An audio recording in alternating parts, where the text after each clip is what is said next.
our wax object. We're going to add a sprue, which is the channel or materials are going to move in and out of the mold. That's going to get attached to our cup, which becomes like a funnel. Once it's attached, we're also going to add a vent line, which then allows for the gases, the molten metal, when it pours it in, gas is a way to get out, so we don't get a hollow head there. And then we're going to do our dipping. So the sprue is the most important part, so you always want to attach it to the fattest area because, again, you want it to funnel from big to small.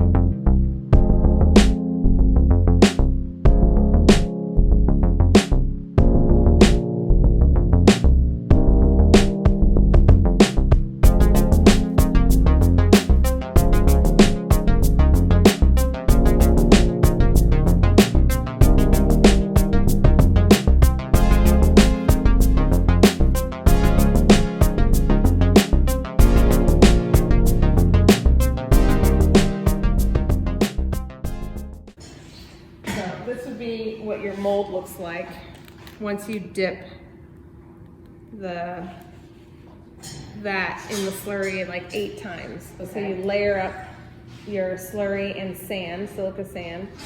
Then we melt everything out, so this is hollow. Then we flip it upside down. We preheat this so it's warm, so there's no moisture or anything in there.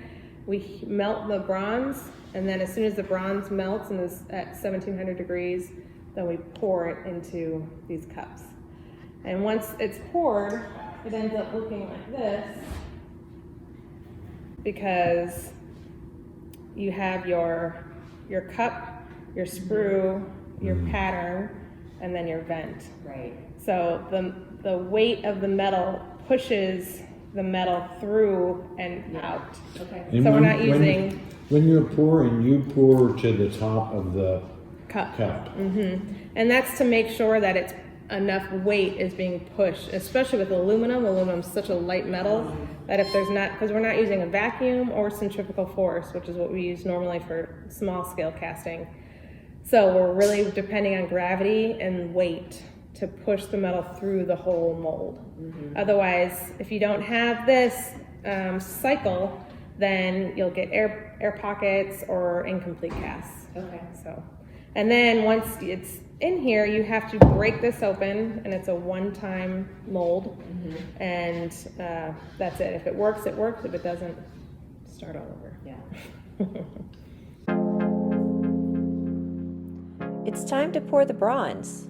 Students are securing their molds to a wire rack which will be heated so the molds won't crack when they are filled with the hot material. The metal is heated in a large crucible to about 1800 degrees Fahrenheit. Here the instructor is stirring the bronze to make sure all the chunks of metal have melted. When it's time, the lid is removed from the furnace containing the students' molds, and the crucible is lifted into place.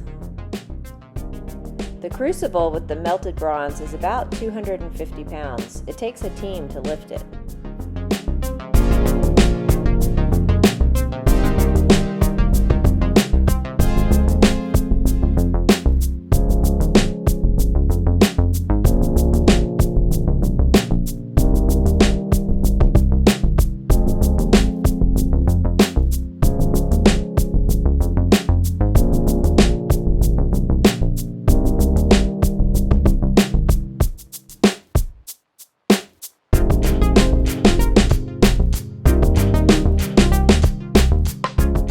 As bronze is poured into the tops of the molds, the instructor watches for leaks and cools the leaky spots with a wet towel to prevent bronze from spilling out of the mold.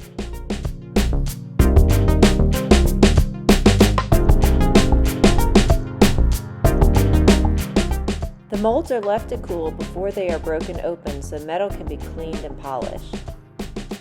If If you are interested in doing a bronze pour, you should enroll in a sculpture class at Brookhaven College. There is no prerequisite and no experience necessary.